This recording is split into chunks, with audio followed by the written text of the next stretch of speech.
함께 만들어가는 매일교회 주차 캠페인. 은혜로운 예배와 즐거운 만남이 있어 가슴 설레는 주일. 부족한 주차 공간과 코로나 해제에 따른 차량 증가로 주차 문제가 점점 더 심해지고 있는데요. 매일교회 등록된 차량 수입니다. 수용할 수 있는 차량 수입니다.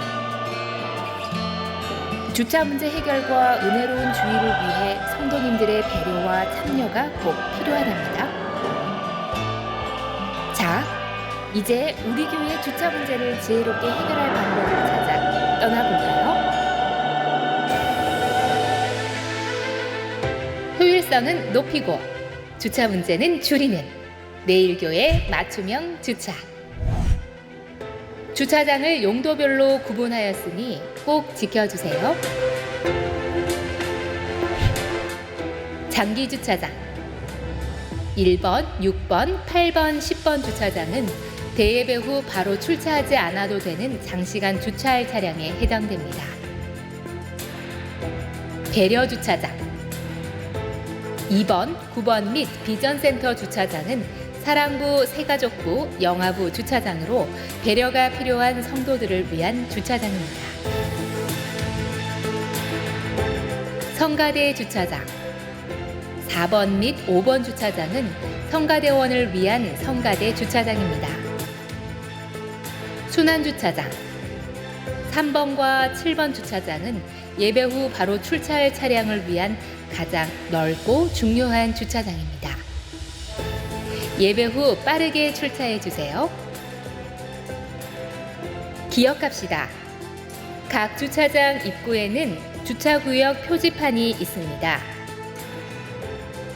그리고 화살표 방향으로 차량을 유도하고 있으니 원활한 차량 흐름을 위해 규칙을 잘 준수해 주시기 바랍니다. 특별히 다음 사항은 반드시 지켜주셔서 주변 이웃사랑을 실천하는 매일교회가 되면 좋겠습니다. 1. 금지구역 2곳과 공장 입구 등에 주차할 경우 인근 주민에게 많은 불편을 주며 민원이 자주 발생합니다. 절대로 주차하지 마시길 부탁드립니다. 2. 교회 사무실에서 차량 등록 후 발급받은 주차 스티커를 부착하셔서 비상시 연락이 가능하도록 해주세요. 3. 원활한 교통 흐름과 여러분의 안전을 돕고 있는 주차요원의 안내에 적극적인 협조 부탁드립니다. 저희 주차봉사팀의 가장 큰 애로사항은 성김 활동을 하는 봉사원이 너무나 부족하다는 것에 큰 애로사항이 있습니다. 많은 성도님들께서 지원해 주시고 차 에티켓을 지켜나가는 매일교회가 되었으면 합니다. 성도님들께서 주차하시기에 주차를 해야 될까 말아야 될까 고민되는 지역은 주차를 하지 마셨으면 합니다. 감사합니다. 이렇게 복잡한 교회 내 주차 공간에서 조금 벗어나 보는 건 어떨까요?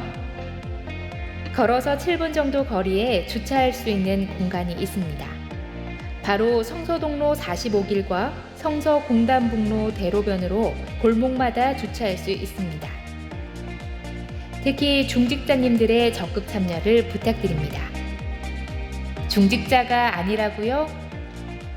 누구든지 주차하셔도 되는 곳입니다. 많은 성도님들의 7분의 섬김을 기대합니다. 더 나아가 카풀이나 교회 차량을 이용해 보는 건 어떨까요? 나의 작은 배려와 사랑의 실천이 모두를 웃게 합니다. 그리스도의 향기로 은혜와 축복이 가득한 주일. 주차, 예배의 시작입니다. 할렐루야. 1월 셋째 주 주일 3부 예배 나오신 성도님들을 예수님의 이름으로 환영하고 축복합니다. 영원히 신실하신 하늘아버지와 또 우리의 영원한 목자왕 되시는 예수 그리스도께서 오늘도 우리를 예배의 자리로 불러주셨습니다. 성령 하나님의 호흡을 따라 우리 함께 영광의 성령 주님께 올려드리면서 주님께 영광의 박수, 존귀의 박수 올려드리면서 높으신 주님 찬양하기 원합니다. 할렐루야. 주님을 찬양합니다. 우리 힘차게 박수하시면서 높으신 주님을 찬양하며 나아갑니다.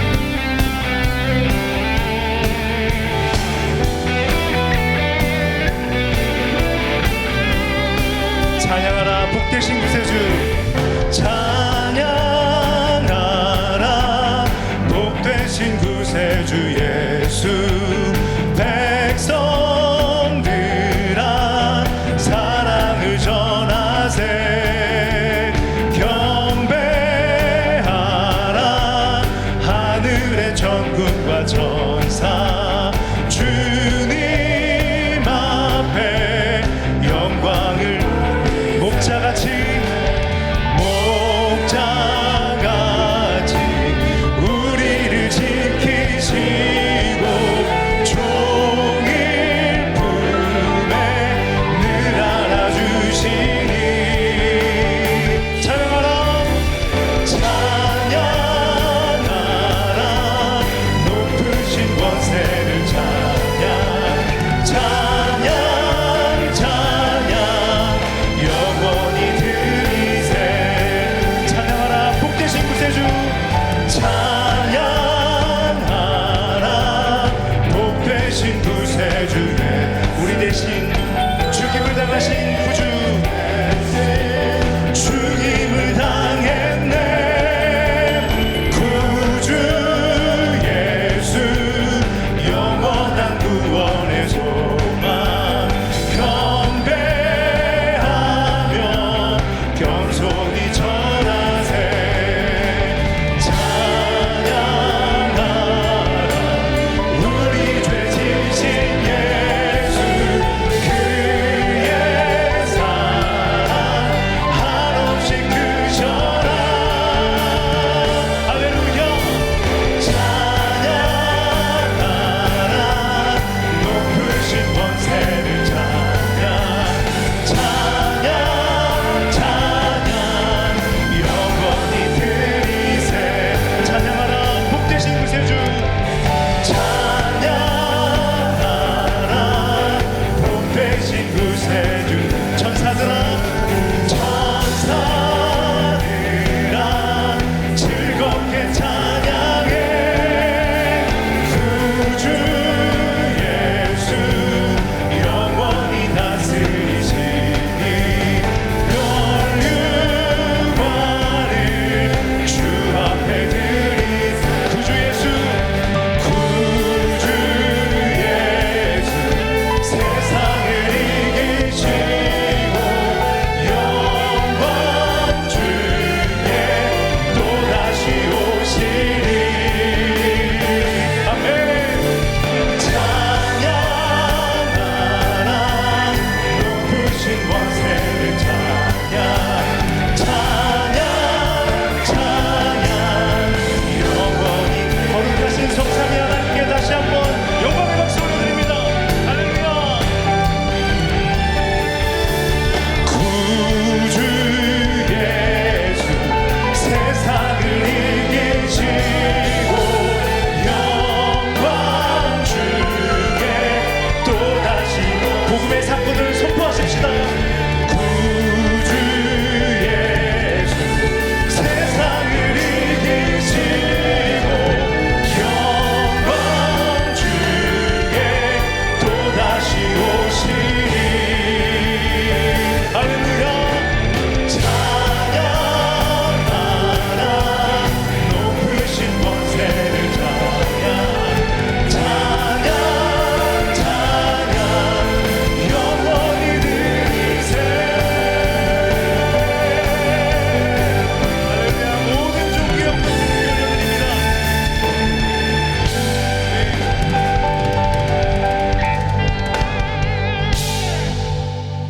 다 함께 자리에서 일어나 영광의 성령으로 주님의 임재 앞에 나아갑니다.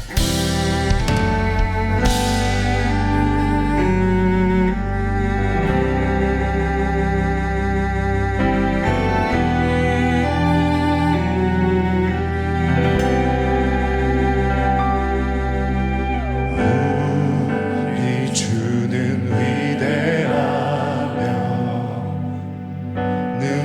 능력이 많으시도다 그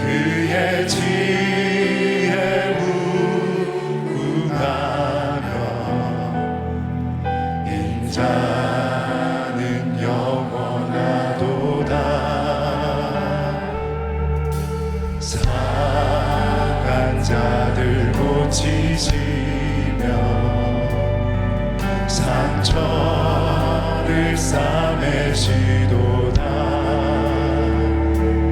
별들의 수를 세시며 이름을 붙이셨도다. 그가 구름으로 하늘을 덮으시며 땅을 위하여 비 준비하시니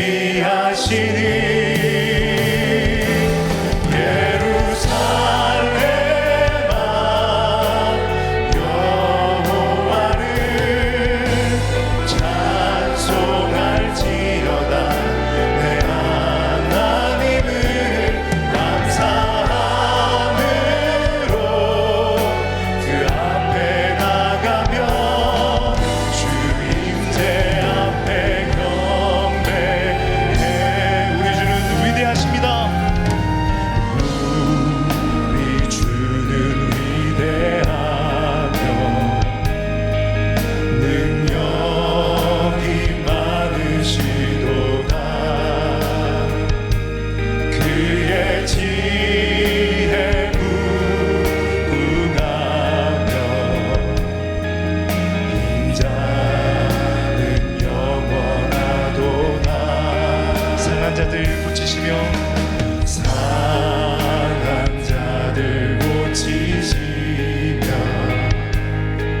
상처를 싸매시도다.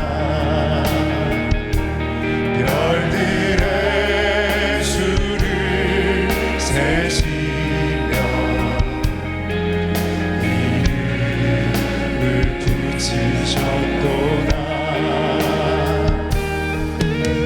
그가 구름으로 하늘을 덮으시며 땅을 위하여 비 준비하시니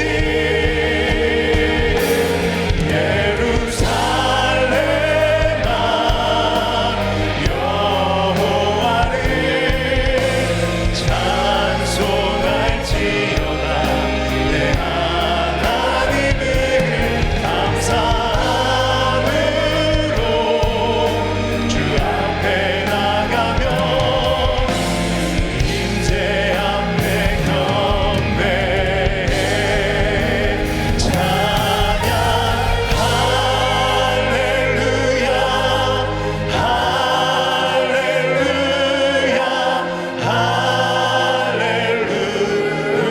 할렐루야. 찬양 할렐루야 할렐루야 할렐루야. 예루살렘아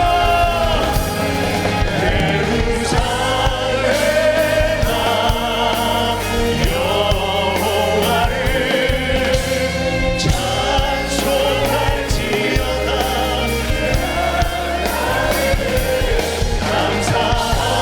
감사함으로 그 앞에 나가며 주 임재 앞에 경배해.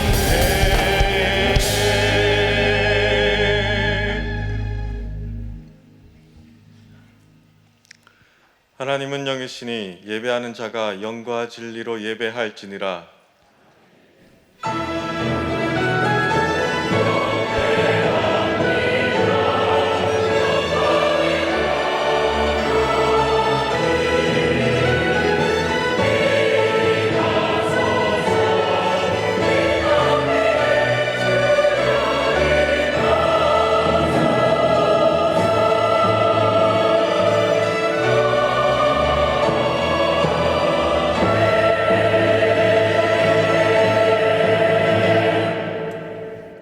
전능하사 천지를 만드신 하나님 아버지를 내가 믿사오며 그 외아들 우리 주 예수 그리스도를 믿사오니 이는 성령으로 잉태하사 동정녀 마리아에게 나시고 본디오 빌라도에게 고난을 받으사 십자가에 못 박혀 죽으시고 장사한 지 사흘 만에 죽은 자 가운데서 다시 살아나시며 하늘에 오르사 전능하신 하나님 우편에 앉아 계시다가 저리로서 산 자와 죽은 자를 심판하러 오시리라. 성령을 믿사오며 거룩한 공예와 성도가 서로 교통한 것과 죄를 사하여 주시는 것과 몸이 다시 사는 것과 영원히 사는 것을 믿사옵나이다. 아멘. 내 의의 하나님이여, 내가 부를 때에 응답하소서. 곤란 중에 나를 너그럽게 하셨사오니 내게 은혜를 베푸사 나의 기도를 들으소서. 인생들아, 어느 때까지 나의 영광을 바꾸어 욕되게 하며 헛된 일을 좋아하고 거짓을 구하려는가. 여호와께서 자기를 위하여 경건한 자를 택하신 줄 너희가 알지어다. 내가 그를 부를 때 여호와께서 들으시리로다. 너희는 떨며 범죄하지 말지어다. 자리에 누워 심중에 말하고 잠잠할지어다. 의의 제사를 드리고 여호와를 의지할지어다. 여러 사람의 말이 우리에게 선을 보일 자 누구뇨 하오니 여호와여, 주의 얼굴을 들어 우리에게 비추소서. 주께서 내 마음에 두신 기쁨은 그들의 곡식과 새 포도주가 풍성할 때보다 더하니이다. 내가 평안히 눕고 자기도 하리니 나를 안전히 살게 하시는 이는 오직 여호와이시니이다.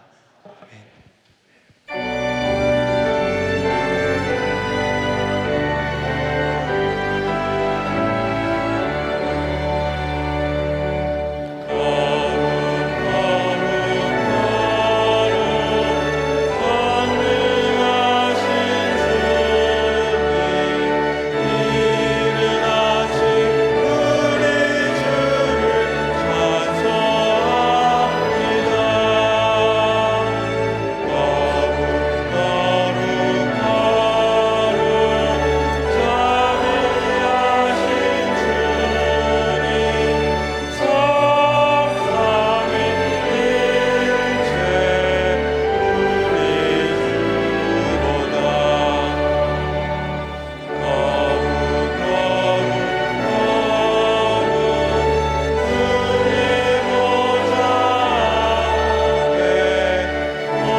역사의 주관자시요 시간의 주인이신 영원하신 하나님 아버지, 찬양과 존귀와 영광을 영원무토록 받으시옵소서.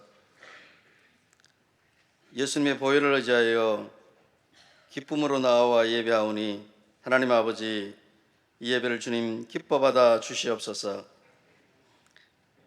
새해 저희 자신을 십자가에 못 박고 우리 안에 거하시는 그리스도를 따라 살겠노라고 다짐하며 한 해를 시작하였지만 주님의 사랑과 은혜를 잊고 또 저희들이 죄 가운데 살아왔습니다.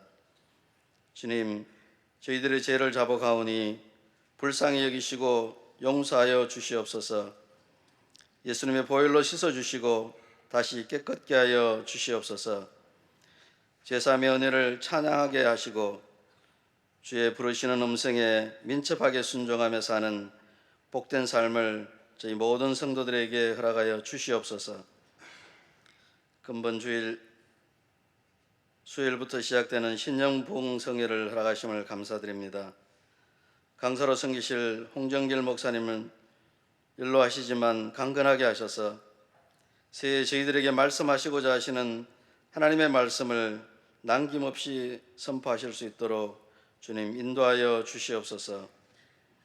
하나님 아버지, 고등부 학생들이 태국 단기 선교를 은혜 가운데 마치고 귀국하게 하시고 중등부가 일정적으로 대만 선교 사역을 감당하게 하시니 감사합니다.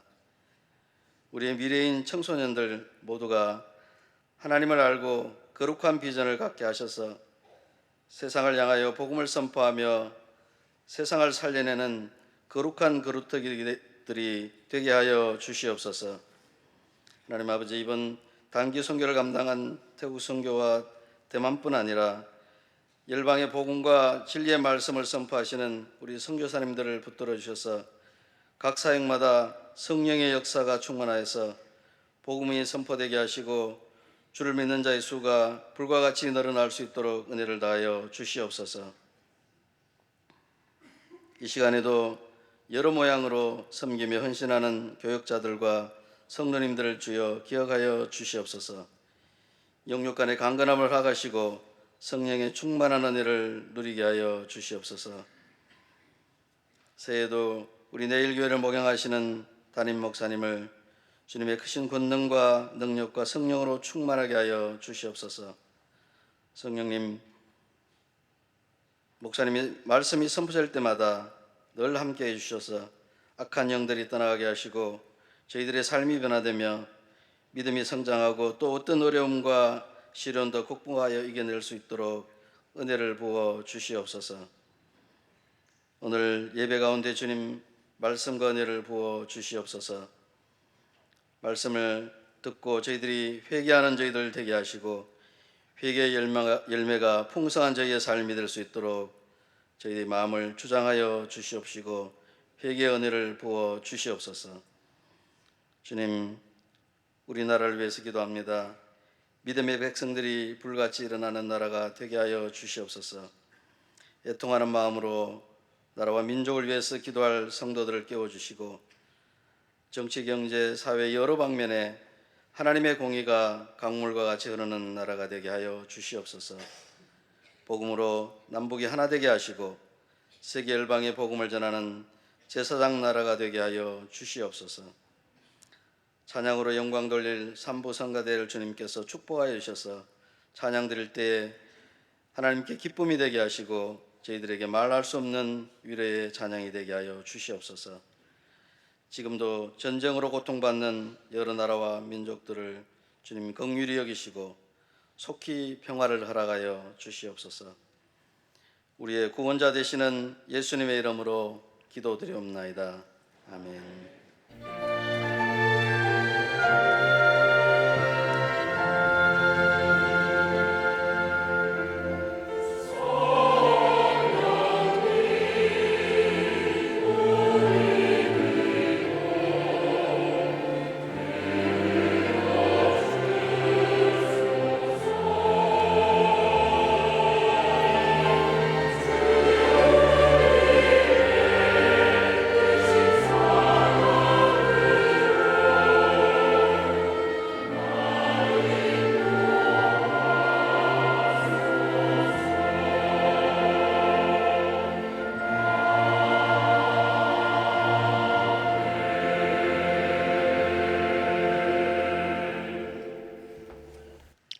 오늘 세 가족이 있습니다. 부부가 오셨는데요.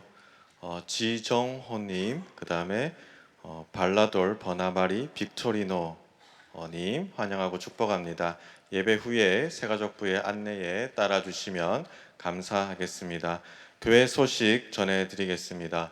주보 2면을 참조해 주시기를 바랍니다. 주일 광고입니다. 갈렙 올레가 오후 1시 30분 갈렙실에서 있습니다. 권사 원래회가 오후 1시 40분 비전 401호에서 있습니다. 2024년 신년 기도카드 수령 안내입니다. 본래 오늘 나누어 드리려고 했으나 인쇄소 사정으로 인해서 부득이하게 27일 다음 주 주일에 신청하신 분들의 하나여서 교구 교육자를 통해 나누어 드리도록 하겠습니다. 양해 부탁드립니다. 어와나 5세에서 6세 커비단 단원을 모집합니다. 우은숙 집사님께 문의해 주시기 바랍니다. 내일 만나 찬양팀을 모집합니다. 자세한 사항은 김선현 집사님께 문의해 주시기 바랍니다. 선나구제 물품 후원을 받습니다. 헌옷과 생필품 등을 더홀에 선나구제함에 넣어주시면 감사하겠습니다. 내일의 꿈 1월 특집호가 발행되었습니다. 예배 후 로비에서 한 부씩 가져가시기 바랍니다. 주중 광고입니다. 2024년 신년 부흥성회가 24일 수요일부터 26일 금요일까지 오후 7시 30분 남서울은혜교회 원로 목사님이신 홍정길 목사님을 강사로 모시고 진행됩니다. 차량은 수요기도회 운행 시간을 참조해 주시고 자세한 사항은 주보 사면을 참고해 주십시오. 부흥회 기간 동안 같은 시간에 비전 402호에서 유초등부 어린이 부흥회도 있으니 유초등부 자녀가 있으신 분들도 많은 참여 바랍니다. 중등부 대만 선교팀이 22일 월요일에 복귀합니다. 안전하게 귀가할 수 있도록 기도 부탁드립니다. 내일 365 기도회가 25일 목요일 비전 701호에서 진행됩니다. 예친 겨울 방학 활동 안내입니다. 구약 성경 필사는 여호수아부터 룻기이며 필사용지는 사무실에 비치되어 있습니다. 이번 주에 성지 순례 동영상 나눔할 4주차 질문지가 로비에 비치되어 있습니다. 질문지는 6주차까지 있고 예친당 총 6장의 답안이 작성된 질문지를 최종적으로 제출하시면 됩니다. 예고 광고입니다. 2024년 내일교회 장학생 선발 공고 안내입니다. 서류 접수는 2월 4일 주일이고 오후 1시 도착분까지이며 사무실에 제출하셔야 합니다. 자세한 사항은 교회 홈페이지 내일 소식을 참고해 주시고 그 밖에 궁금한 점은 이은홍 집사님께 문의해 주시기 바랍니다. 담임 목사님 동정입니다. 담임 목사님께서 오늘 오후 3시에 군위 달산교회 헌신 예배에서 말씀 전하십니다. 담임 목사님의 성령 충만을 위해서 기도 부탁드립니다. 오늘 우리에게 주시는 하나님의 말씀은 누가복음 13장 1절에서 9절까지의 말씀입니다. 누가복음 13장 1절에서 9절까지의 말씀입니다. 신약 117면에 있습니다.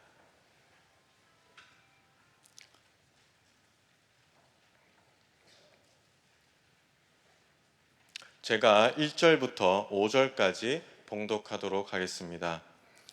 그때 마침 두어 사람이 와서 빌라도가 어떤 갈릴리 사람들의 피를 그들의 제물에 섞은 일로 예수께 아뢰니 대답하여 이르시되 너희는 이 갈릴리 사람들이 이같이 해 받음으로 다른 모든 갈릴리 사람보다 죄가 더 있는 줄 아느냐? 너희에게 이르노니 아니라. 너희도 만일 회개하지 아니하면 다 이와 같이 망하리라.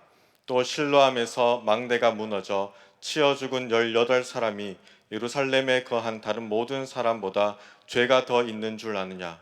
너희에게 이르노니 아니라. 너희도 만일 회개하지 아니하면 다 이와 같이 망하리라. 아멘.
함께 영광의 박수를 드리도록 하겠습니다. 예, 우리 앞뒤 서로 한번 보시고 사랑합니다, 축복합니다 한번 인사 나누겠습니다. 예. 예, 저희들이 이제 오늘 그 누가복음 13장 이제 말씀을 나누게 됩니다. 우리 12장은 59절까지 있는 참 이렇게 긴 그런 장을 저희들이 살폈는데 이제 12장 이제 여러분들이 첫 번째 나왔던 것이 이제 외식을 주의해야 된다. 외식을 버려라.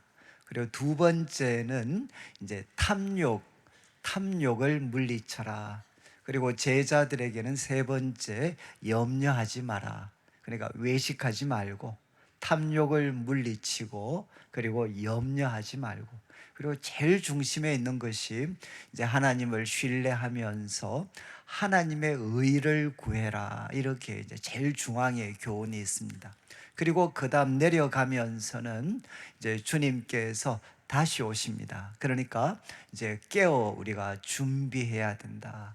깨어 준비해야 되고, 지난주 다루었던 말씀은 이제 우리 주님께서 불을 던지러 오셨지만 그분이 먼저 이제 심판의 세례를 받으셨습니다.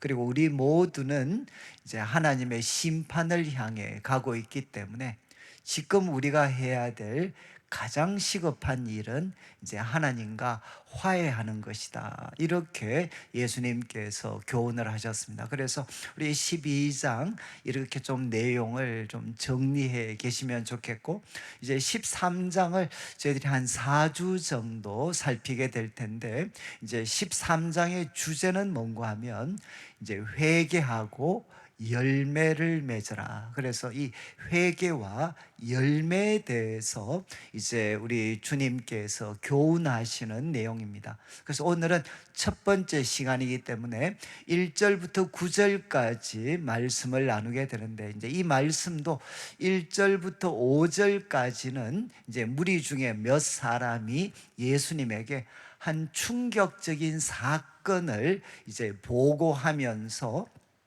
이제 예수님의 의견을 이렇게 묻는 내용입니다.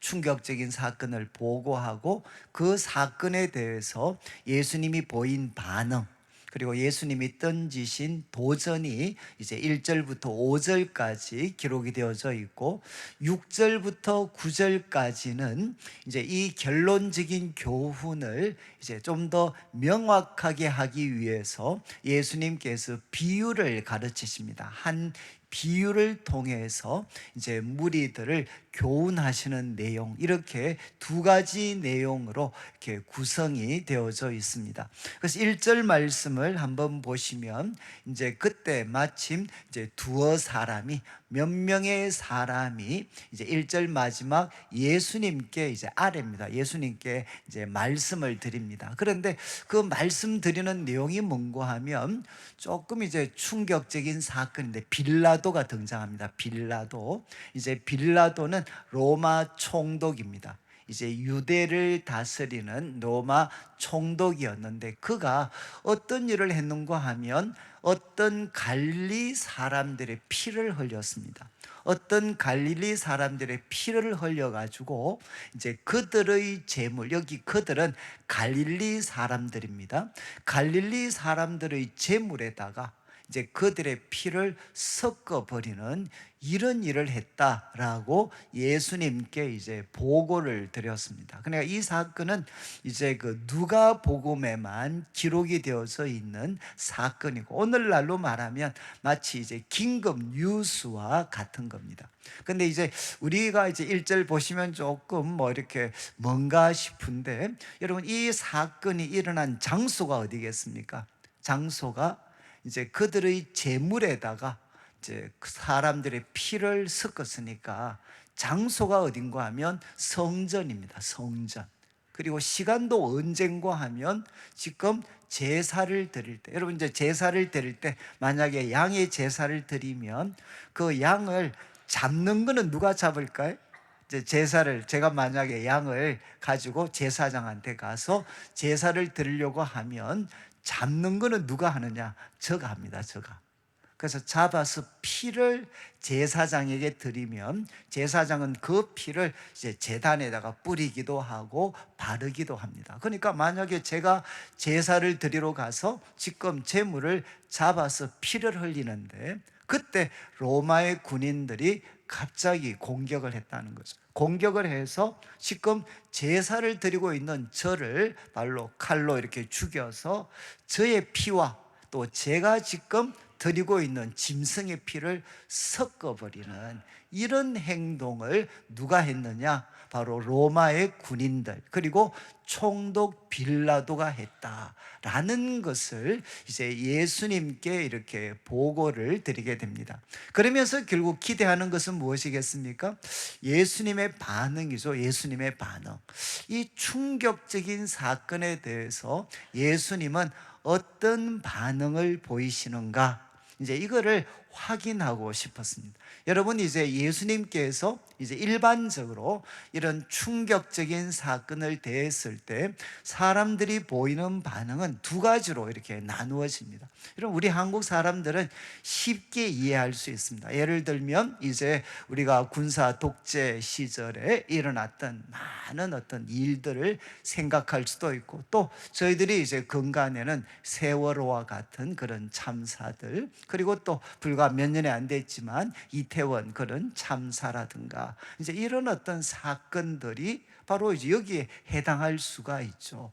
여러분, 어떤 갈릴리 사람. 그런데 이제 이 갈릴리는 그 당시 어떤 분위기였느냐? 우리 사도행전 5장 37절을 한번 보시면 이제 그때 이거는 오래전 사건이지만 갈릴리에 유다라는 사람이 일어나서 백성들을 선동해 가지고 결국 사람들이 그를 따랐다가 그가 이제 망하니까 사람들도 흩어졌다. 갈릴리는 어떤 곳인고 하면 이제 로마, 이 로마에 대해서 저항 운동이 상대적으로 강렬한 곳이었습니다. 로마를 향한 저항 운동들이 빈번하게 일어났던 곳이죠. 그런데 아마 거기에 연루되었던 사람이 이제 갈릴리 사람이 예루살렘 이제 절기가 되어서 정말 제물 이제 제사를 드리려고 하는데 그때 로마의 군인들이 공격을 해서 그들의 피와 제물들의 피를 섞어버리는 이런 일들을 했다. 그럴 때 사람들이 보일 수 있는 반응은 이제 첫 번째 반응은 가해자에 대해서 분노하는 겁니다. 아니, 아무리 로마의 총독이지만 그것도 성전에서 그리고 제물 드리는 사람의 피를 섞어버리는 그런 천인공노할 일을 할 수 있느냐. 그래서 가해자를 향해 분노하고 책임을 물으려고 하는 거죠. 그러면 희생당한 사람은 무엇이 되느냐? 순교자가 되는 겁니다. 순교자가 되고 영웅이 되는 거죠. 이런 해석이 하나 가능하게 됩니다. 그렇지만 또 하나의 해석은 이제 오늘 본문 저변에 깔려 있는 생각인데 피해자에게 초점을 두는. 그래 무슨 말인고 하면 이제 고대 이스라엘 백성들은 한 사람이 재앙을 만나게 되면 비극적인 재앙을 만나게 되면 이 사건은 그들이 과거에 범한 죄와 밀접하게 연관되어져 있다라고 그들은 생각을 했습니다. 그래서 이것이 가장 잘 나타나는 것이 사도행전 요한복음 9장 2절을 한번 보시면 여기에 이제 예수님께 제자들이 날 때부터 소경된 사람이 있었는데 질문을 하죠. 이 사람이 맹인으로 난 것이 누구의 죄로 인함입니까? 자기의 죄 때문입니까? 아니면 그의 부모의 죄 때문입니까? 이렇게 예수님께 제자들이 질문을 합니다. 그러니까 그 당시 사람들은 사람에게 정말 이런 태어날 때부터 참 이렇게 맹인이 되는 자녀가 있다거나 아니면 오늘 본문과 같은 이런 충격적인 재앙 이런 것들을 만날 때 이것은 그들의 과거와 밀접한 연관이 있다라고 생각하는 이제 이런 어떤 일반적인 분위기가 있었죠. 그러니까 두 가지입니다. 하나는 가해자에 대해서 분노하고 그리고 그들을 향해 더 큰 저항으로 일어서도록 부추기는 해석이 가능하고 또 하나는 무엇이냐? 바로 피해자들의 책임을 묻는 그리고 그 사건을 그들의 죄와 연관지어서 해석하려고 하는 이런 흐름들이 존재할 수 있습니다. 지금 이제 우리 한국 사회가 갈라져 있는 것 중에 하나도 뭐 이런 사건들에 대한 해석이죠. 한쪽은 가해자 그리고 또 책임 규명을 통해서 뭔가 분노하고 처벌해야 된다라는 입장, 또 한쪽은 무엇이냐, 피해자에게 무엇인가를 물으려고 하는 이런 식의 분위기들이 참 이게 나라 가운데서 참 극렬한 그런 대립으로 우리를 이끌어가고 있습니다. 그런데 우리 예수님께서는 이제 어떤 반응을 보이셨느냐, 2절, 3절 그리고 4절과 5절은 사실은 그 같은 말씀이에요. 2절을 한번 보십시오. 2절 예수님께서 이제 대답을 하십니다. 너희는 이 갈릴리 사람들이 이같이 해를 받음으로 다른 모든 갈릴리 사람들보다 죄가 더 있는 줄 아느냐. 여러분, 이것이 바로 예수님께 질문했던 사람들이 가지고 있었던 생각이었겠죠. 그래서 예수님은 그들의 생각에 대해서 문제 제기를 하십니다. 이 갈릴리 사람들이 바로 지금 다른 갈릴리 사람들보다 더 죄가 있기 때문에 이런 재앙을, 이런 해를 받았다고 생각하느냐. 예수님의 답은 노라는 거죠. 노. 그런데 이 2절 말씀이 재밌는 것은, 여러분, 예수님께서는 피해 당한 사람을 순교자로 만들지 않으셨습니다. 그리고 또 하나, 예수님께서는 그들을 또 더 큰 죄인이라고 이야기하지도 않으셨습니다. 제가 소개했던 두 가지 입장이죠. 하나는 바로 피해 당한 사람을 순교자라고 만들 수 있는 분위기고, 또 한쪽은 무엇이냐, 그들은 더 큰 죄인이다라고 그들을 매도할 수 있는 상황인데, 예수님은 이 두 가지 입장을 다 거리를 두셨습니다. 그리고 예수님께서는 말씀하셨죠. 더 죄가 있는 것 아니다. 그러면서 3절에 이런 말씀을 하시게 됩니다. 3절에 너희에게 이르는데 너희도 만일 회개하지 않으면, 너희 모두도 바로 회개하지 않으면 다 이와 같이 망할 것이다. 이렇게 예수님께서 말씀을 하셨습니다. 결국 이 말씀을 통해 예수님이 도전하시는 것은 무엇이죠? 책임 규명을 하려고 하고 피해자에게 책임을 물으려고 하는, 여러분, 이것은 다 누구를 향한 겁니까? 다 다른 사람을 향한 그런 시선입니다. 그런데 우리 예수님께서는 이 사건, 양쪽 다 중요하죠. 그렇지만 우리 주님께서는 바로 이 사건을 통해 각자가 하나님 앞에 자신을 살필 수 있는 기회로 삼아야 된다라고 우리에게 도전하고 계십니다. 그래서 우리가 바로 하나님 앞에 회개하지 않으면 지금 이들이 경험했던 이런 해와 재앙들이 바로 우리들의 삶에도 일어날 수 있기 때문에, 지금 바로 이런 사건이 일어났을 때 하나님과 나의 관계를 새롭게 할 수 있는, 바르게 할 수 있는 기회로 삼아야 될 것을 우리 주님께서 도전을 하셨습니다. 그러면서 4절을 보시면 이제 예수님이 직접 또 한 가지 사건을 이제 이야기를 하십니다. 이제 실로암이라는 곳이 나오는데, 이 실로암은 뭔가 하면 예루살렘의 인공못입니다. 인공못. 뭔가 하면 예루살렘 성은 고지에 있는 성이기 때문에 치명적인 약점이 무엇이냐? 식수 문제입니다. 식수 문제. 그래서 만약에 전쟁이 일어나서 포위를 해서 식수를 막아버리면 도저히 버틸 수가 없죠. 이것을 대처하기 위해서 성 밖에 기혼샘이라는 게 있는데, 이 기혼샘을 소위 지하로 수로를 만들어서 예루살렘 성 안에 있는 못으로 연결을 했습니다. 그 못이 뭔가 하면 바로 실로암 못입니다.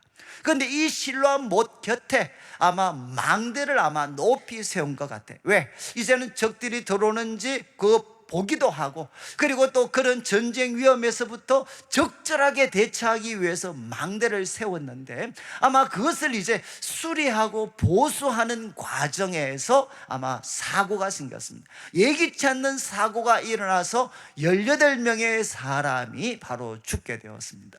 예수님은 이 사건을 언급하면서 실로암에서 망대가 무너져 치여 죽은 18명의 사람이 예루살렘에 거한 다른 모든 사람보다 죄가 더 있는 줄 아느냐? 답은 뭐라는 거죠? No, 아니라는 겁니다. 그들이 더 많은 죄를 지었기 때문에 이런 충격적인 희생자가 된 것이 아니라는 겁니다.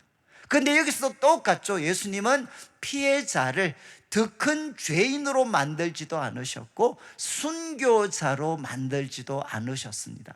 그러면서 5절 말씀 똑같은 도전을 하시게 되죠. 너에게 이르는데 너희도 만일 회개하지 아니하면, 너희도 만일 회개하지 아니하면 다 이와 같이 망할 것이다. 이렇게 예수님께서는 도전을 하셨습니다. 다른 말로 하면 바로 이런 참사가 일어났을 때 바로 하나님 앞에 자신을 살필 수 있는 기회로 이것을 삼아야 된다. 이렇게 예수님은 도전하시는 거죠. 그러면서 이제 6절부터 시작을 해서 9절까지는 여러분 이 긴급한 회개의 필요성에 대해서 예수님은 비유를 통해 한 번 더 설명을 하십니다. 6절을 한번 보십시오. 이제 6절 예수님이 비유로 말씀하시는데 잘 보시면 이제 한 사람이 포도원에다가 무화과 나무를 심었습니다. 이게 좀 이상하지 않나요? 여러분 포도원에 포도나무를 심어야 되지 왜 포도원에 무화과 나무를 심었겠습니까?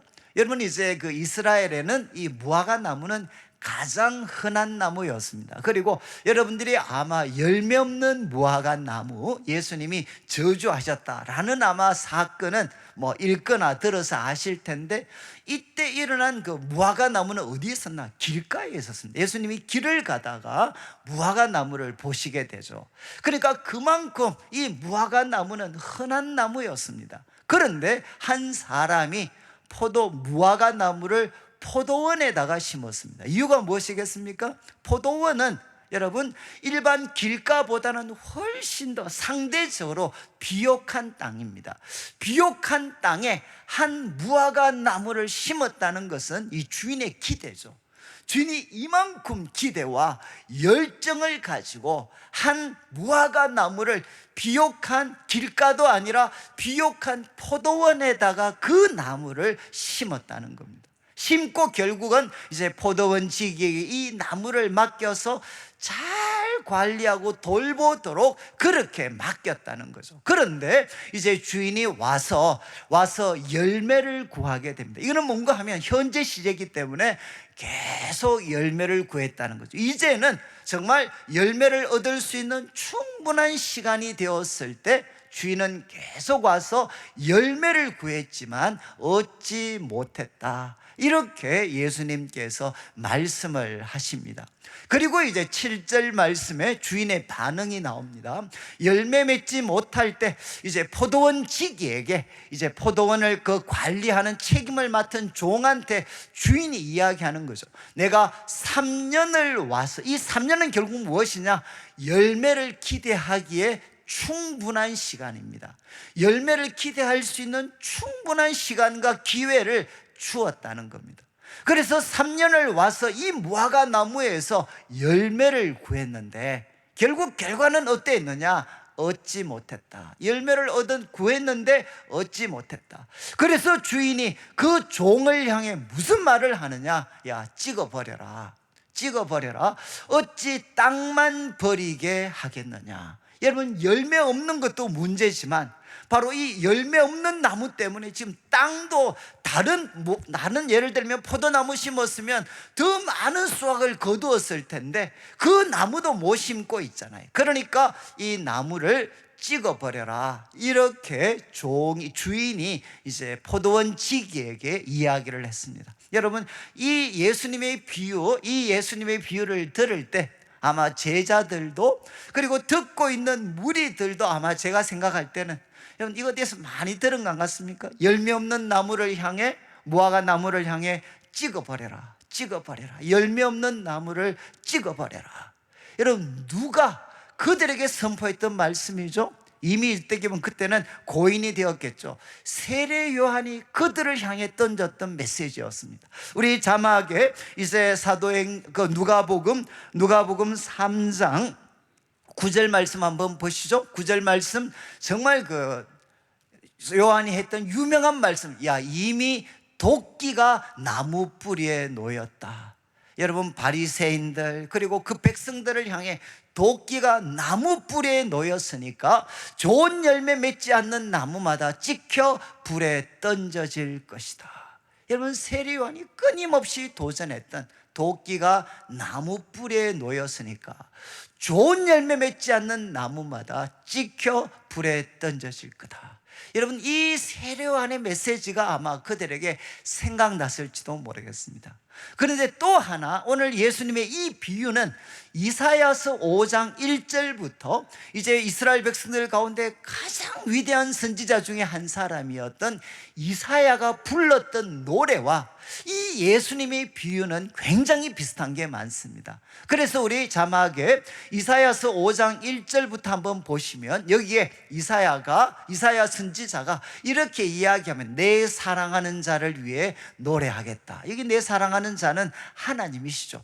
그분을 위해 노래하겠다. 내 사랑하는 자에게 특별히 그분의 포도원에 대해서 노래하겠다. 그리고 노래합니다.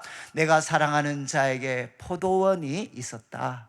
그리고 이제 2절을 보시죠. 사랑하는 자에게 포도원이 있었고, 그리고 이제 그분은 땅을 파고 그리고 돌들을 제하고 극상품 포도나무를 심고 그리고 그 중에 망대를 세우고 그리고 풍성한 그 포도 열매를 거두기만 하면 포도주를 만들기 위해서 술틀도 팔고, 그래서 이제 좋은 열매 맺기를 그는 바랬다. 그러니까 좋은 열매 맺을 수 있는 정당한 모든 수고, 비옥한 땅에 극산품의 포도나무를 심고 모든 돌봄을 아끼지 않았다는 겁니다. 그런데 결과는 2절 마지막을 보시죠. 어떤 결과였느냐? 좋은 포도 맺기를 바랐지만 2절 마지막을 보시면 덜 포도를 맺었다. 이렇게 선지자가 노래를 했습니다. 그리고 3절 4절을 띄우고 5절 6절 이제 자막을 한번 보시면 여러분, 결국 덜 포도를 맺었던 그 포도원, 이건 이스라엘과 예루살렘을 나타내는 거죠. 이제 이야기합니다. 이제 내가 내 포도원에 어떻게 행할지를 너에게 말하겠다. 내가 그 울타리를 걷어 먹힘을 당하게 할 거다. 여러분, 포도원이 그 울타리 다 걷어버리면 어떻게 됩니까? 들짐승의 밥이 되겠죠. 그리고 그 담을 헐어서 짓밟히게 할 것이다. 이게 이사야서에 펼쳐질 내용입니다. 하나님이 울타리를 걷어버리고 담을 다 헐어버리면 이제 그들은 어떻게 되느냐? 바로 들짐승, 이방인들의 바로 밥이 되게 됩니다. 그리고 6절을 보시죠. 거기에서 더 나아가서 그것들을 황폐하게 하고, 그리고 이제 거기에 정말 이렇게 북을 돋거나 아니면은 그런 것들을 전혀 돌보지 않기 때문에 찔레와 가시가 나고 구름에게 명예서는 거기에 비도 내리지 않도록 하겠다. 이렇게 이 선지자가 노래를 합니다. 여러분, 그러면 이 노래를 잘 알고 있는 사람이라면 예수님께서 이렇게 비유했을 때, 야, 거기에 포도원에 무화과 심었고 그리고 이제 주인이 열매 없을 때 이야기했다. 찍어버려라. 그러면 그 다음 결론은 뭐가 되어야 되겠습니까? 그 무화과 나무는 찍혀서 버림을 받았다. 이렇게 예수님의 비유는 끝이 나야 됩니다. 그런데 오늘 말씀 이제 8절을 보시죠. 전혀 돌발적인 의외의 상황이 생기는 거죠. 이제는 그 나무를 찍어 버려야 되는데, 그리고 이사야 선지자도 구약시대 바로 그렇게 노래를 불렀는데 지금 예수님이 말씀하십니다. 그 이야기를 들었던 포도원 지기가 다른 반응을 보였다는 거죠. 뭔가 하면 주인이여 금년에도 그대로 두소서. 이게 이제 그냥 쉽게 문자적으로 표현을 하면 주인이여 1년만 더 시간을 주십시오. 1년만 더 시간을 주십시오. 이게 이제 금년에는 그대로 두라는 말이 1년만 더 시간을 주십시오.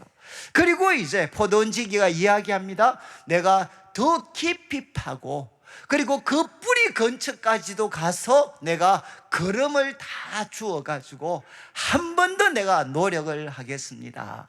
그리고 9절을 보시죠. 그리고 9절에 이후에 만일 열매가 열리면 정말 이것보다 더 좋을 수 없습니다. 그렇지만 1년 후에도 주인이 왔는데 또 내가 그렇게 노력했는데도 불구하고 열매가 없다면 그때 찍어 버리십시오. 이렇게 이제 예수님께서 비유로 말씀을 하시게 됩니다. 여러분, 예수님의 비유를 통해 지금 주님께서 사람들, 제자들을 향해 도전하시는 게 무엇이죠? 분명한 것 세 가지입니다. 하나는 무엇입니까?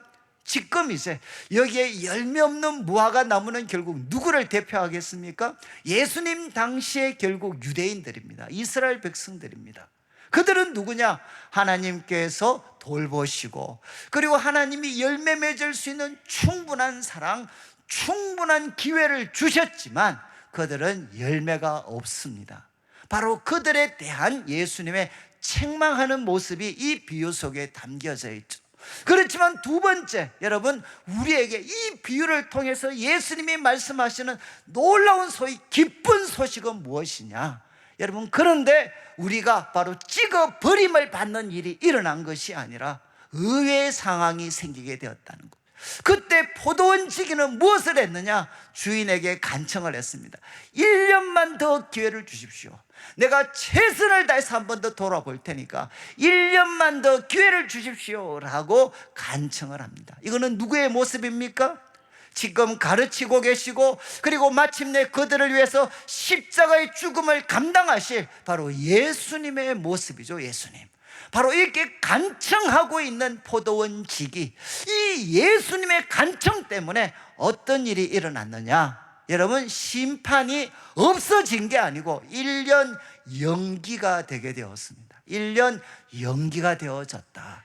그러면 지금 이스라엘 백성들에게 주어진 이 시간은 자연적인 시간이 아니고 하나님은 그들을 찍어버리시려고 했지만 예수님의 그 사랑의 간청 때문에 우리에게 주어진 새로운 기회의 시간, 그 1년, 바로 하나님이 은혜로 주신 기회의 시간이 지금 우리가 살고 있는 이 시간이라는 겁니다. 그리고 세 번째 예수님께서 보여주신 게 무엇입니까? 하나님의 오래 참음은 영원하지가 않다는 겁니다. 결국 하나님께서, 그리고 또 이 포도원 지기도 1년을 더 달라고 했지 영원히 용서해 달라고 이야기하지 않았습니다. 이 말은 무엇이냐? 하나님의 인내, 그리고 하나님의 심판, 하나님의 인내에는 여러분 끝이 있다는 거죠. 그리고 그 후에는 무엇이 있느냐? 심판이 있다. 예수님께서는 이 비유를 통해 생생하게 교훈하셨습니다. 그러면 이제 오늘 말씀을 통해 우리가 가질 수 있는 결론적인 가르침은 무엇이겠습니까? 여러분, 우리가 살고 있는 이 땅에는 아무리 사람들이 최선의 노력을 기울인다 할지라도 예기치 않는 또 참사와 비극들은 또 일어나게 됩니다. 근데 그때마다 여러분 책임을 규명하기도 하고 또 피해자들이 혹시라도 부정적인 것들이 있으면 바로 잡으려고 하는 노력들이 필요하지만 여러분, 하나님의 백성들에게 주님이 던지시는 도전은 무엇이냐? 바로 그런 일을 대할 때 여러분, 우리들은 하나님 앞에서 자기 자신을 살필 수 있는 기회로 삼아야 된다. 여러분, 예수님 말씀하셨죠? 너희도 회개하지 않으면 다 이와 같이 망할 것이다. 우리 예수님께서 말씀하셨습니다. 그리고 여러분, 예수님께서는 비유를 통해 제가 설명드린 것처럼 세 가지 분명한 교훈을 주셨습니다. 그러면 오늘을 살고 있는 우리들은 이 말씀을 어떻게 적용을 해야 되겠습니까? 첫 번째, 이제 분명한 것은 우리 자막에 로마서 8장 34절 말씀 한번 비추어 주시면 바로 지금 간청하고 있는 포도원 지기, 이것은 여러분 부활하셔서 하나님 보좌 우편에서 우리를 위하여 기도하고 계시는 예수님의 모습을 너무나도 생생하게 보여주고 있는 거죠. 바울이 이야기했습니다. 누가 정죄하리요? 죽으실 뿐 아니라 다시 살아나신 이는 그리스도 예수시다. 여러분, 놀라운 사건. 우리 그리스도 예수는 죽었다가 다시 살아나신 분이십니다. 그분은 지금도 살아계시는데 무엇 하시느냐? 하나님 우편에 계셔서 우리를 위하여 간구하고 계신다. 우리를 위하여 간구하고 계신다. 여러분, 우리는 열매가 부족할 수 있고 없을 수 있지만 하나님은 이런 우리들을, 예수님은 이런 우리들을 포기하지 않는다는 겁니다. 그리고 이런 우리들을 주님께서 포기하지 않고 끝까지 사랑하셔서 포도원 지기가 이야기했는 것처럼 1년의 시간을 더 주십시오. 그리고 내가 바로 더 깊이 파고 내가 걸음을 줄 테니까 조금 더 우리에게 시간을 주십시오. 이렇게 예수님께서는 간청하고 계신다는 거죠. 여러분, 열매 없는 우리를 위하여 지금도 하나님 보좌 우편에서 간청하고 계시는 바로 부활의 주님을 먼저 우리가 기억을 해야 됩니다. 그 다음 우리가 해야 될 일은 무엇이겠습니까? 우리 히브리서 10장 19절 20절, 이것은 결국 누가복음을 마치면서 해야 되는 이야기지만, 여러분, 예수님께서는 무엇을 하신 분이시냐? 그러므로 형제들아, 우리가 예수의 피를 힘입어 성소에 들어갈 담력을 얻었다. 여기 예수의 피를 힘입어, 성소는 뭔가 하면 지성소입니다. 지성소. 지성소에 들어갈 담력을 얻었다. 20절을 보시죠. 20절, 이제 그 길은 우리를 위하여 희장, 지금 성소와 지성소를 가로막고 있는 희장 가운데로 열어놓으신 새로운 살 길이다. 여러분, 새로운 살 길, 하나님 앞에 새로운 살 길을 열어주신 분이 누구시냐? 바로 예수님이십니다. 예수님께서는 그분의 십자가의 죽음, 그분의 피를 통해서 바로 우리가 하나님과 화해할 수 있는 새로운 생명의 길을 열어주셨죠. 그러니까 우리가 해야 될 두 번째 일은 무엇이겠습니까? 그 예수님의 사랑을 기억하고 예수님의 피를 힘입어서 하나님과 화해하는 사람이 되셔야 됩니다. 새로운 이 생명의 길로 우리가 들어가야 된다는 거죠. 그리고 여러분, 세 번째, 이렇게 하나님과 화해하면 우리 하나님께서는 우리를 말씀으로 교훈하여 주시고, 그리고 성령으로 우리를 충만하게 하셔서 우리의 삶을 바꾸어 주십니다. 그래서 그 결과론적인 삶은 무엇이 되느냐? 여러분, 누가복음 3장 7절 8절, 세례 요한이 던졌던 메시지였죠. 세례 요한이 던졌던, 여러분, 도끼가 나무 뿌리에 놓였다라고 그가 이야기했는데, 그가 던졌던 적극적인 메시지는 무엇이냐? 야, 누가 너희들 보고 장차 올 진노를 피하라 하더냐? 8절을 보시죠. 이제 요한이 이렇게 도전했습니다. 그러므로 회개에 합당한 열매를 맺고 속으로 아브라함이 우리 조상이라고 말하지 마라. 하나님은 이 돌들로도 아브라함의 자손 만들 수 있다. 해야 될 일이 무엇입니까? 회개에 합당한 열매를 맺어라. 여러분, 이 회개는 우리 이제 헬라어로 메타노니아입니다. 메타노이아. 뜻이 뭔가 하면, 여러분, 방향을 바꾸는 것입니다. 마음의 방향을 바꾸는 것, 그리고 삶의 방향을 바꾸는 것. 우리 구약 성경에 돌아오다, 바로 그 단어를 메타노이아로 번역을 했어요. 여러분, 하나님께로 돌아오는 것, 내 생각과 내 삶의 길과 방향을 바꾸어서 하나님께로 돌아오는 게 무엇이냐? 바로 회개입니다. 회개. 그냥 죄에 대해서 슬퍼하고 후회하는 것이 회개가 아니라 하나님께로 돌아오는 것, 하나님께로 돌아서는 것, 이게 바로 회개죠. 지금 세례 요한을 통해 우리 예수님도 결국 도전하시는 거죠. 회개에 합당한 열매, 말씀과 성령의 도우심을 통해 회개에 합당한 열매를 맺으라. 이렇게 우리 주님께서 도전을 하셨습니다. 여러분, 오늘 말씀을 통해 주님이 우리에게 던지신 것은 참 여러 가지 비극을 대할 때 하나님 앞에 자신을 살피고, 또 여러분, 열매 없는 우리, 그러나 포기하지 않고 하나님 보좌 우편에서 간청하시는 주님 여러분 기억하고, 예수님께서 피로 열어놓으신 새로운 생명의 길, 이제 나아가서 하나님과 화해하고, 여러분, 말씀과 성령의 도우심을 통해 이제 회개에 합당한 열매를 우리가 맺어야 됩니다. 여러분, 이제 이번 주 이제 수목금 저희가 이제 부흥회가 있는데, 참 우리 이제 홍정길 목사님은 제가 개인적으로 이제 참 이 목회자로서 어쩌면 우리 시대, 또 제가 참 가장 이렇게 존경하는, 가까이 할 기회는 많지는 않았지만 정말 제가 이렇게 존경했던 그런 분이시고, 이제 올해가 이제 80이 넘으셨습니다. 근데 제가 참 무리하지만 좀 부탁을 드린 것은, 제가 한번 염두에 두었던 거는 마치 바울이 디모데후서를 통해 그 디모데에게 유언적인 가르침을 주었던 것처럼 우리 한평생 이 격동의 시대, 그러나 복음을 위해, 교회를 위해, 세계 선교를 위해 철저하게 헌신했던 분 통해서 어쩌면 우리가 유언적인 만남이 될 수도 있겠죠. 그런 유언적인 교훈을 한번 받을 수 있는 3번인데, 제가 제목 보니까 너무 단순한, 여러분 첫 번째는 오직 예수, 그리고 또 2번째는 참 행복한 삶, 행복이 뭔가, 3번째는 이제 미랄, 썩어지는 미랄과 관계되는.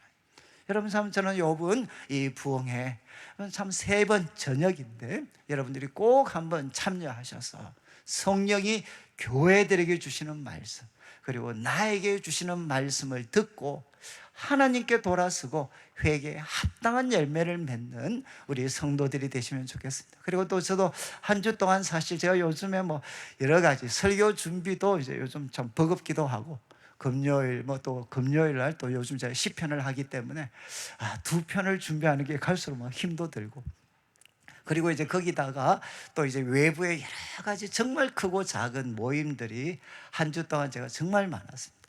그래서 제가 솔직하게 말씀드려요. 어떤 모임은 기쁨으로 가지만 한 반틈 이상은 아이고 내 팔자야 그러면서 이제 그냥 몸만 이렇게 가려고 했던, 그리고 나 부담만 되고 막. 근데 제가 이 말씀 묵상하면서, 하나님, 저는 그러면 나 이거를 바꿀 수 없는데 제가 회개에 합당한 열매를 맺는다는 게 저한테는 어떻게 적용이 될 수 있겠습니까? 좀 어떻게 제가 무슨 의미가 있겠습니까?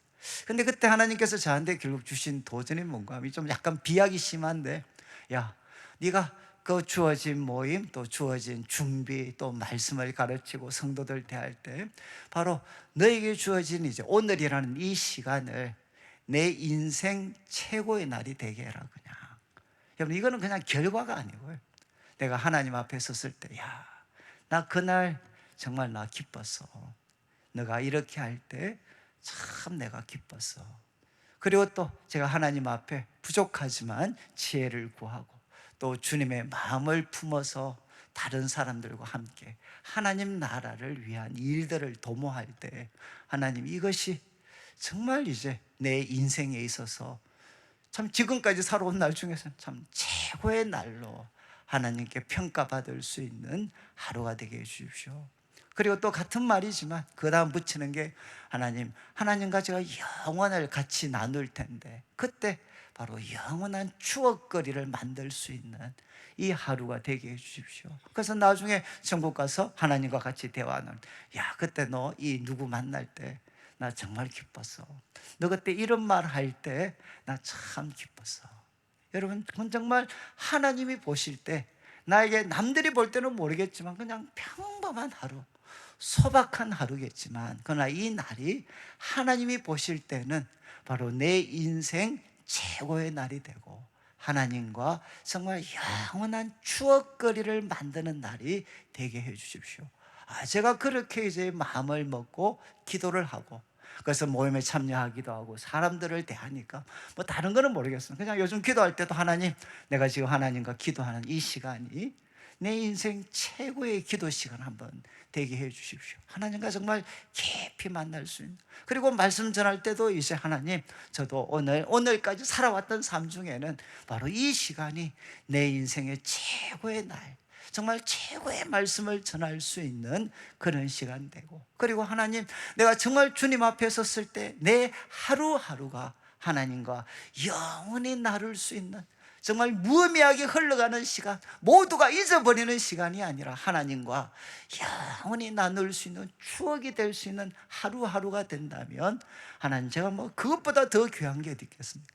저는 말씀을 마무리하면서, 여러분, 우리 예수님을 기억하고, 그리고 나아가서 예수님의 피를 힘입어서 하나님과 화해하고, 그리고 성령의 도우심, 말씀의 능력 의지하여서 여러분 회개에 합당한 열매, 바로 여러분이 참 고된 인생을 살아갈 수도 있습니다. 그런데 그 고된 인생 중에 여러분이 보내는 하루가 여러분 인생의 최고의 날이 될 수 있고, 그리고 또 그 하루가 하나님과 정말 너무너무 끝없이 반복해도 정말 지겹지 않는 여러분 정말 아름다운 하나님과의 추억으로 만들어갈 수 있는 그런 은혜가 우리 성도들에게 넘치게 되시기를 주님의 이름으로 축원합니다.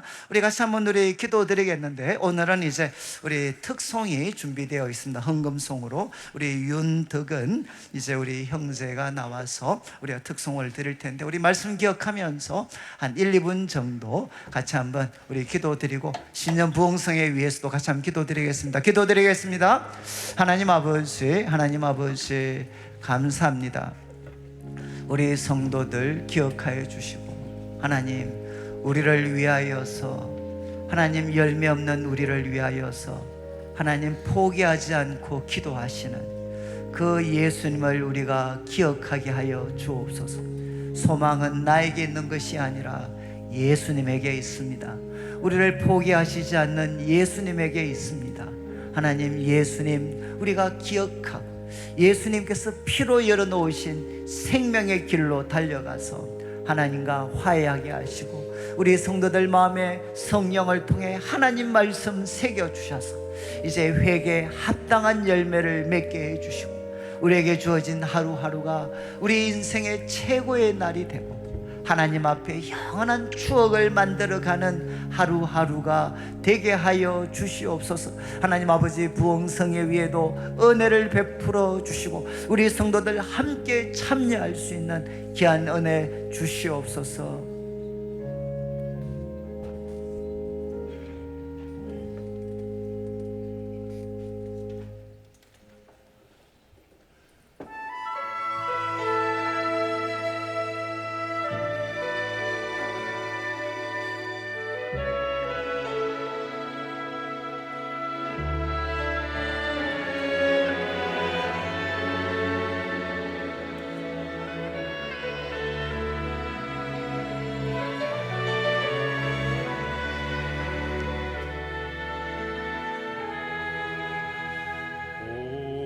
오래전부터 날 누르는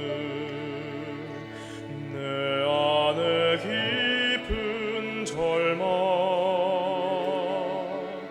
아무 희망도 어떤 기대도 내겐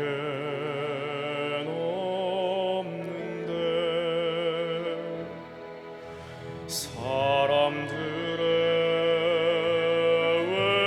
외면과 날 거절하는 눈빛, 아픈 상처로 짙은 어둠으로 깊이 빠져만 가는데,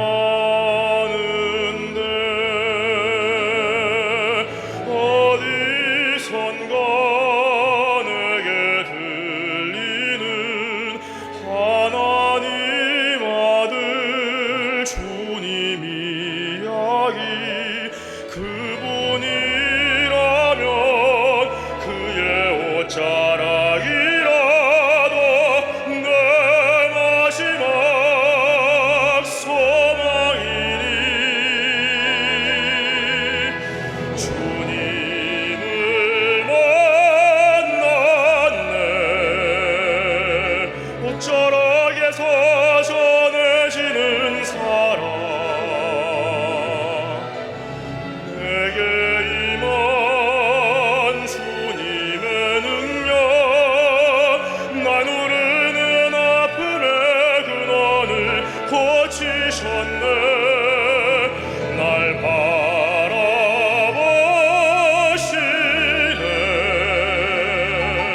나의 연약함 주님은 아시네.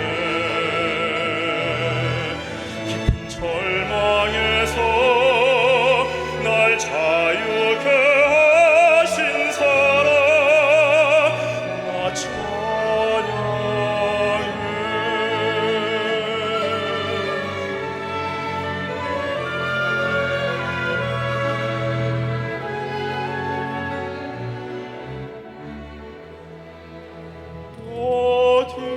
어디선가 내게 들리는 하나님 아들 주님 이야기,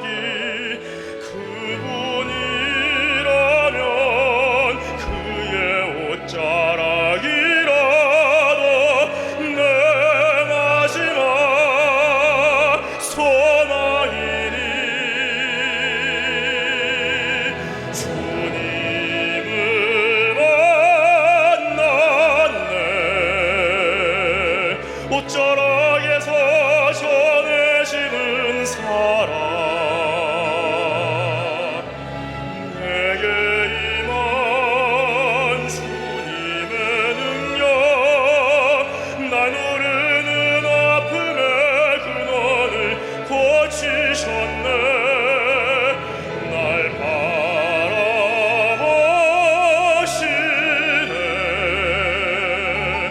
나의 연약함 주님은 아시네 깊은 절망에서 날 자유케 하신 사랑 나 찬양해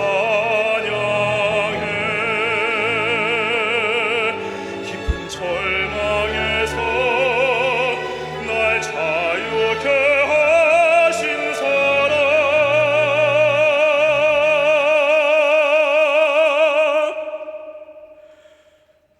나 찬양해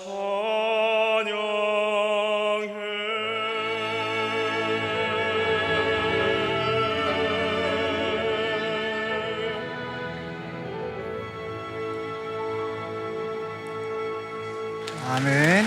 예, 우리 귀한 찬양 감사합니다.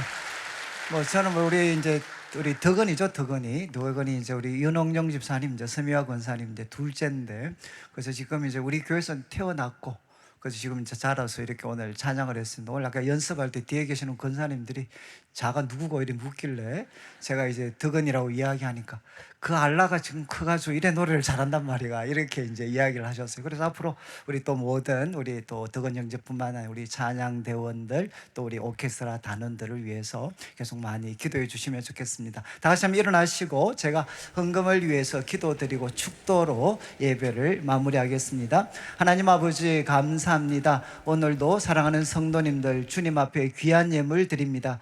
이 물질 속에 담겨져 있는 우리 성도님들의 눈물과 기도와 땀, 믿음과 사랑의 고백을 연락하시고 먼저 주의 나라와 의를 구하는 주의 백성들에게 약속하신 대로 모든 것을 더하여 주옵소서. 하나님, 세상은 참 위험합니다.